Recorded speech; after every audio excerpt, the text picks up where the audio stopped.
guys, it is Tanya, and welcome back to the channel, and welcome back to another apartment renovation. It has been a very long time since I've done an apartment renovation, so I thought it was time to do one, and I got a ton of suggestions to do an artist's apartment. So that's what we are doing here today. This is in the Spice District in San Myshuno, and this actual apartment is located in 2B Jasmine Suites. So the Spice District is by far my favorite area to build in or decorate in San Myshuno. I just think it is so pretty, and also my first time ever playing in San Myshuno, like the day City Living came out, I was playing in an apartment in the Spice District. It wasn't this one. I try not to use that apartment too often because I use it too much, and I just get really nostalgic about it from back when City Living came out. But this apartment is one I really enjoy as well, and I had a ton of fun figuring out a layout for this. I really wanted a small, like, built-in kitchen. I wanted it to look like it itself was just a very simple apartment, but the way it was decorated was very eclectic, and instead of having 2 bedrooms, they had converted one of the bedrooms into an art studio. So I thought that was a lot of fun. I also thought about adding a fireplace over here. We added it on the other side of the room instead, and I played around with bricks forever. I believe we ended up with this darker brick color in the end, but I definitely wanted an aspect of that in this apartment based on where it's located. There's a lot of bricks on the outside. These are brownstone buildings, so I definitely wanted to incorporate that. I got to use this desk that we got with an update, I don't remember how long ago now, but it's probably my favorite desk in the game. And then this really cute painted chair and this bookcase from Seasons, which I'm going to clutter up like crazy later. I go clutter crazy in this build. Just, ooh, Rudy's barking. And we're back. I don't really know exactly what I was saying. Rudy just gets really excited about everything, and he'll hear a noise in the hallway, and he'll be like, I must bark at that. So, you know, working on that. But anyway, I think I was talking about clutter and how I used so much of it, and it was really difficult to try to use colorful items because that's what this build is. And in general, I'm like, too much clutter clashes. I love my neutrals. So it was really fun trying to experiment with that. And I almost used those blue cabinets and cabinetry. Those are the same thing. Counters and countertop. Counters and cabinets, that's what I'm trying to say, in the kitchen, but I ended up going for white in the end and having the pop of color in the orange fridge, which I thought was really cool because then maybe the countertops and cabinets came with the apartment and you had to bring your own fridge, which I know is a thing in a lot of apartments. So I thought, you know, she got their little spice of color in the kitchen through the choosing of their own fridge. I honestly would love a vintage fridge in real life. I think they are so cool. They're really pretty. They come in some really fun colors, and I think it would just add a lot of personality to a kitchen. And hopefully one day, if I own a house or a condo or move in someplace that doesn't have a fridge, maybe I will take the plunge, which I know is quite expensive depending on what brand you want. I just think they're really cool. Does anyone else agree? I love using them in The Sims, and I just get really excited about it. And I'm like, this is as close as I'm ever going to get to owning one of these. And I also realize how I've noticed lately how many things I get excited about that when I was a child, I would have been like, what? Like, I'm an adult now, and I'm like, oh my God, I want a vintage fridge. Or like a couple of years ago for my birthday, my grandmother asked me what I wanted, and I was like, can you get me a humidifier? And I was so excited about it. Like, there's things, and I just bought a shelving unit for my closet so I could organize it, and I was just so excited about that purchase and all the organizing containers. Like, when does that switch turn? Because I didn't notice it just happen. It just, all of a sudden, I'm realizing that I enjoy organizing and wanting certain appliances for my house, and that's exciting. I don't know. Totally random rant there, but wondering if anyone else noticed that switch in themselves or what. I don't know when it happened. But anyway, over here we use this couch from Cats and Dogs, which is really cozy, and then I use a chair from Island Living, which doesn't really match, but it looks like it could have been handmade, and I kind of was going for that vibe of kind of also the Spice District is in the area where we have the flea market. I was kind of going for a mixture of like found materials and created materials for this home, as well as like maybe she found that sofa and she reupholstered it, or, you know, different things were in various states of disrepair and they were fixed up or repainted or reupholstered, and I just thought that was kind of cool. And so it is really a mix of colors and styles and patterns in here, but I think it goes okay together, and I really liked how that worked. I also really wish that the little TV that's the box TV, not this flat screen, fit on that red shelf, because it doesn't, and I really wanted to use the box TV, but if I raised it up it would be like halfway in the fireplace with the 0 and 9 keys, so I did not bother, but that would have looked really nice. And here by the door I put this little succulent planter inside this side table or a little chest. This was so fun and cluttery to do. I also added this little like towel rack type thing, which is just a little side table that we got with Parenthood in the hallway, in the same color as the walls in the hallway, so it looks like she just painted on everything. And I think that looks so cool because it makes it look a little bit more built in, and I quite enjoyed that. And then we're just kind of throwing some stuff into what's going to be the art studio, which is way bigger than the bedroom.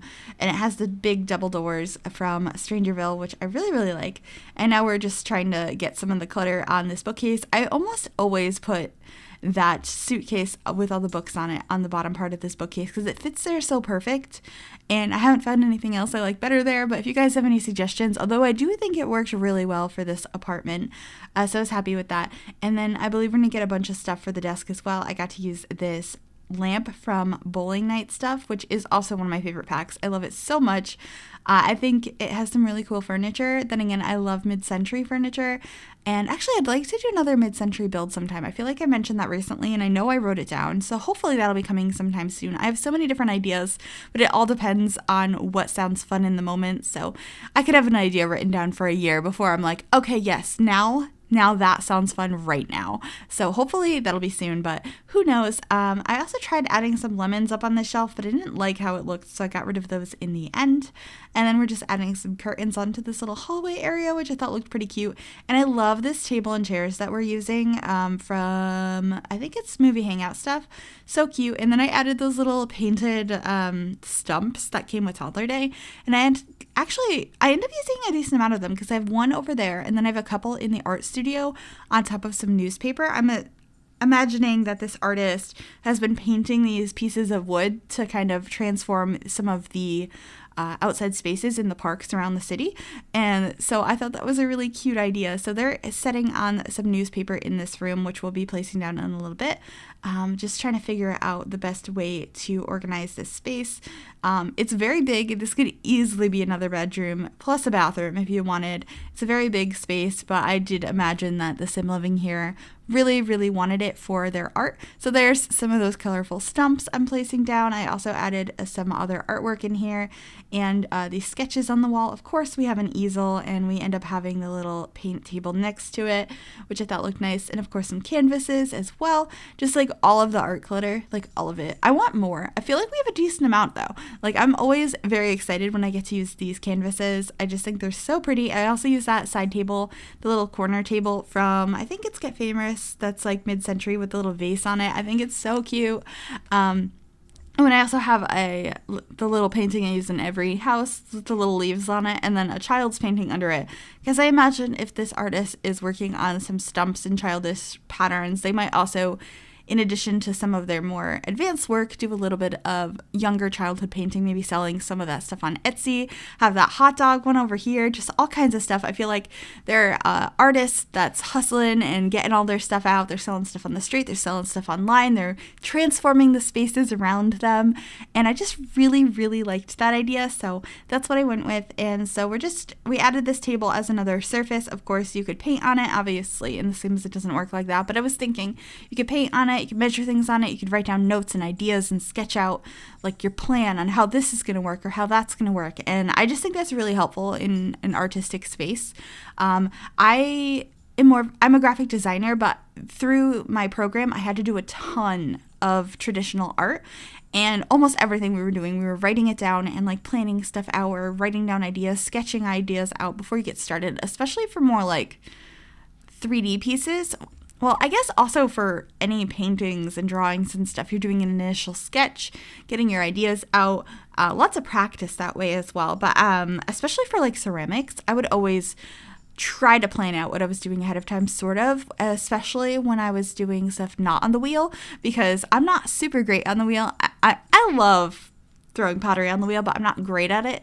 But that was always a little bit more unpredictable because I wasn't so good at it. I didn't know what was going to happen. Would this come out good? I wasn't great with the techniques. But when I was doing something that was more just by hand pressing and pinching clay by hand, I would always plan that out on paper first. But we're just getting all over the place. I guess it's still related because I'm talking about art, but this is the bedroom. I did push the bed against the wall because I thought it made more sense for this room. I really wanted it to feel like there's just a bunch of stuff in here and it's really cozy. I really do like how it came out. But of course, if you wanted to have two Sims in here, you could just move the bed over so it's not against the wall. Or you could make the other bedroom or the other room into a bedroom instead of an art studio. Lots of space for Sims in this house for sure. And then here comes my rug struggle. I could not decide on a rug for a long time, and I wanted to do this one, and I kept it for most of the time I'm working on the bedroom, but I got rid of it in the end. I think we went with one of the wicker ones from Laundry Day stuff, if I'm remembering correctly, which I thought worked out pretty well in the end. And of course, these little lights from Parenthood are so cute in the luggage next to the bed. I had a lot of fun mixing colors and stuff, and this apartment does use a decent amount of blue, but I don't think it's the primary color. I mean, maybe a little bit in the bedroom, but then we have lots of like oranges and warmer colors out in the living space, and I think it just kind of mixes a lot of colors together. But I'd like to do some more colorful builds and try to avoid blue a little bit. So if you have any color scheme ideas in mind that are super colorful but don't include blue and aren't just pink, that would be great, because I definitely want some more ideas and to do some more colorful builds and maybe like a theme to them, not just colorful like this one is. Well, I guess this one's theme is artist, an eclectic artist. Am I going to call this colorful artist apartment or eclectic artist apartment? I'm not sure yet. I think they both work, and I already made the thumbnail and it says colorful. However, I feel like eclectic works just as well. But anyway, we are in the bathroom now. This is not a bedroom. It's pretty simple in here. We use this shower tub combo from Parenthood, as well as the sink from Parenthood, and we're not adding too much clutter in here, just a couple of little things like a basket and some toothbrushes. But we are coming to the end of the video. Rudy is running towards my office, so if you can hear him, I apologize for that. And yeah, this is pretty much all of this apartment. If you'd like to download it, it is on the Sims 4 gallery, link down below. And if you like this video, make sure to give it a big thumbs up. You can also subscribe to the channel if you haven't already. And if you click that bell, it'll turn on notifications so you'll be notified of every single time I upload a new video. Thank you guys so much for watching, and I will see you all soon. Bye, everybody.